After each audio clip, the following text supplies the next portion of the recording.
certificate said natural causes. That was the official explanation given after 38-year-old Michael Cochran died, following a sudden collapse inside his own home. Was a husband, a father of two, a youth coach, a healthy, active man with no clear reason for anyone to believe his life was about to end. But on February 6, 2019, Michael suddenly lost consciousness on the kitchen floor. He never woke up again. Days later, he died in hospice, and for a time, the world accepted the explanation that this had been a tragic medical emergency. But Michael's family could not stop questioning what had really happened. Because years later, after 2 exhumations, a massive fraud investigation, and a courtroom battle that exposed years of deception, the story began to change. His death no longer looked natural, and investigators would eventually focus on one chilling clue: insulin. Welcome to Midnight Dark Cases, where we uncover true stories of relationships that turned into betrayal, obsession, and tragedy. And in this case, the person at the center of the mystery was not a stranger hiding in the shadows. It was the woman everyone trusted, a pharmacist, a wife, and someone who may have known exactly how to make a death look natural.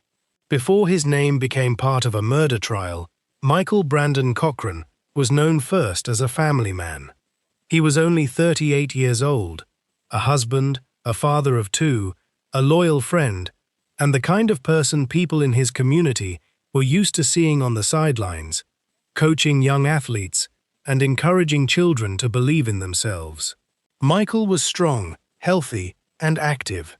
He had spent much of his life around sports, and in his community, he was remembered not only for what he did, but for how he made people feel when he was around them. He coached youth football and youth baseball, giving his time to children who looked up to him. Parents trusted him. Friends respected him. Kids loved him. And to the people closest to him, Michael was someone who consistently showed up for his family, for his friends, and for the community around him. He was not a man people thought of as fragile. He was not someone they expected to lose suddenly. And he was certainly not someone people expected to collapse inside his own home and never wake up. Michael's wife, Natalie Cochran, was not someone people immediately suspected. She had been married to Michael for nearly 19 years, and from the outside, they appeared to be a successful family building a comfortable life together. They had children. They had a home. They had nice cars. They had the kind of image that made people believe everything in their world was going well. And Natalie had something that made people trust her even more. She was a pharmacist. Not only that, she presented herself as someone with deep knowledge of diabetes and medical care. People in her community trusted her judgment, trusted her advice, and trusted her around the kind of medication most people would never fully understand. Then Natalie began telling people she had entered the world of major government contracting. She claimed her companies were connected to huge federal contracts and serious money. Friends, relatives, and neighbors believed her because she seemed educated, confident, successful, and completely in control. But those businesses were not what they seemed. Behind the polished image, the impressive claims, and the appearance of wealth, investigators would later uncover something very different. To the outside world, Natalie looked successful, educated, and trustworthy, but behind that carefully built image, investigators would later uncover a web of lies. And by early 2019, those lies were closing in. Behind the image of success, Natalie's world was beginning to crack. She had told people her companies were connected to huge government contracts, the kind of contracts that could bring in millions. To the people around her, it sounded believable. She was educated, confident, and seemed to know exactly what she was doing. So people trusted her. Friends invested, relatives invested, neighbors invested. Even Michael's own parents handed over money, believing they were putting their savings into something real. But prosecutors would later describe Natalie's business empire as something very different. A Ponzi scheme built on false promises, fake success, and money taken from people who trusted her. There were no massive contracts waiting in the background. There was no fortune quietly growing. There was only pressure. And by early 2019, that pressure was becoming almost impossible to hide. An investor was demanding a face-to-face meeting to verify the money Natalie claimed existed. Michael was expected to be part of that trip, and if the truth came out, everything Natalie had built could collapse. Her business, her image, her marriage, her lies. But just before that meeting could happen, Michael suddenly became sick. On February 6, 2019, the day that meeting was supposed to bring Natalie's claims closer to the truth, everything changed. That morning, Natalie told people that both she and Michael were not feeling well. Then she reached out to a neighbor with a request that would later become one of the most important details in the entire case. She said her blood sugar was high, and she asked if she could borrow insulin.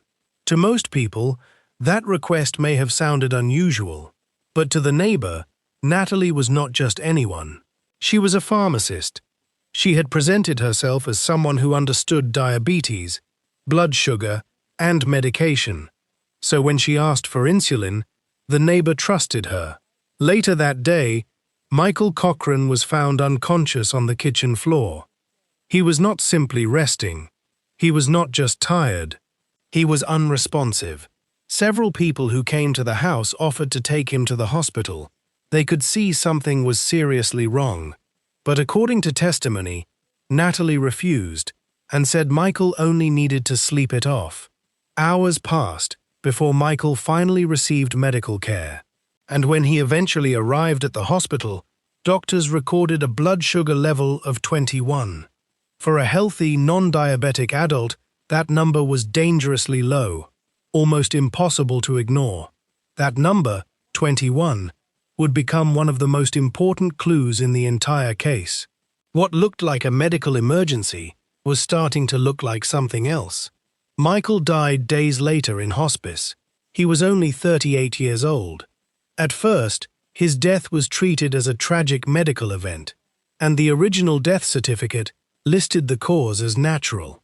For a while, that explanation stood.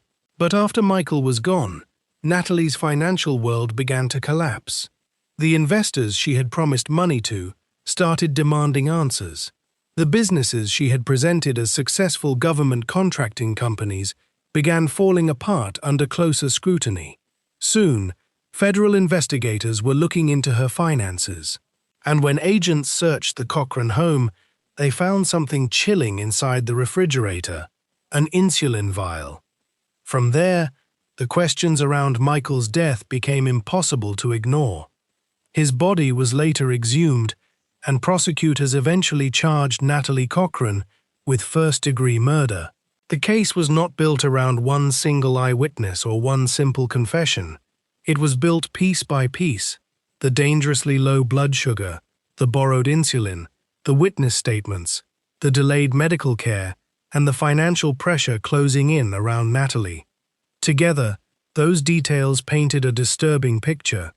The death had looked natural until the medical clue exposed the story behind it. After years of questions, delays, investigations, and courtroom testimony, Natalie Cochran was found guilty of first-degree murder.